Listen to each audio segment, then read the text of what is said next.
friends, it's Brittany from 4B Farm. I wanted to make a video today, did a little garden tour, but I have a ton of different types of plants, varieties that I cannot for the life of me remember all the names. And I have written their names on little tags and I've stuck it on, but the sun and the rain are just washing them away. So I wanted to share with you how I'm going to remember all of the plant names without the name tags in front of them. Okay, so this is a rough draft. I just kind of drew out my garden. So here is the gate, and then I drew out all the beds where we have planted everything. Then I went through and just drew little circles of each plant, and I named all the plants that I have planted, their names and where they were planted so I can remember them. Just a little chart to help me remember.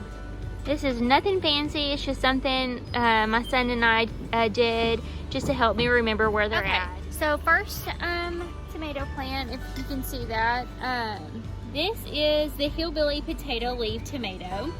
I bought this one at a plant sale. It already has tons of blooms on it. You can see that. Tons of blooms on it. It's an heirloom and indeterminate tomato. So it's supposed to produce big, heavy clusters, and it's a bicolored purple and red, so it's supposed to be really pretty. It's will have a sweet flavor. I have actually never grown any tomatoes, so these are all new. I've never tasted them. I've just gotten different recommendations from different YouTubers that I watch, and so I'm super excited to actually grow them so I can actually recommend what I like next year. Okay, and so the second tomato plant we bought again at the plant sale, and it's a blueberry cherry tomato. It's an indeterminate. It's another sweet flavored, and it produces these little cherry tomatoes that will turn purplish, deep purple. And then we have a tasty pink beefsteak tomato. I ordered this from Totally Tomatoes. It's supposed to be a dark pink meaty tomato. It has some blooms on it already. Really excited to try these. And it's also an indeterminate. And then we have another beefsteak. And this one I'm really excited about, because it's called a wild boar pink Berkeley, and it's supposed to look like a tie-dye. It has red and pinks and yellows in it, and it's supposed to be really pretty. It's also a beefsteak, and so it'll be pretty big and large slicer. A lot of people compare the tie-dye tomato to the purple Cherokee. A lot of people go back and forth saying which one's better, so I'm excited to see and taste it for myself. We have a yellow Pear tomato. It's an heirloom. It's a cherry tomato, so they have little bitty yellow sweet cherry tomatoes on that one. So this one is a Granny Kendall red tomato. It's a meaty beefsteak. It's producing some blooms already, but it's a great one slicer. It's an indeterminate, so all of these are indeterminates, and so they'll get really big. We have to put better our stakes. We just have these little bamboos. Some of our bigger plants have the bigger ones, and I really would like to do the cattle panels and trellis them up that. We just haven't got them yet, so this is what we're doing right now.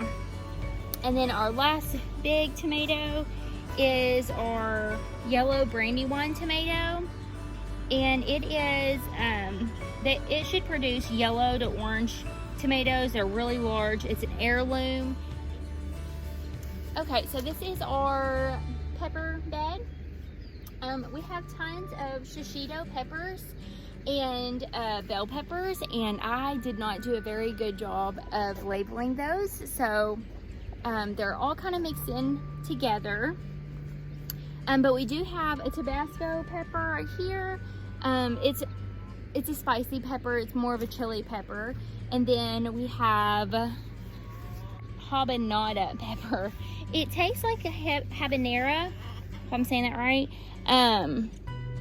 And so it just doesn't have the heat, but it should taste just like it. And I'm really excited to try it. And we have some more shishito peppers, and these are really good. They're really flavorful. They shouldn't be super spicy, and they're really good, like just seared in a pan. Okay, and we have our black Russian sunflower that is growing really well. I've never grown sunflowers, so I'm pretty excited about how big it's getting. This is a surprise tomato because I did not get the label on it, and so we're excited to see what blooms here. And then we have another tasty pink beef, another super sweet 100 over here, and then in the corner where I don't think you can see is another blueberry cherry tomato.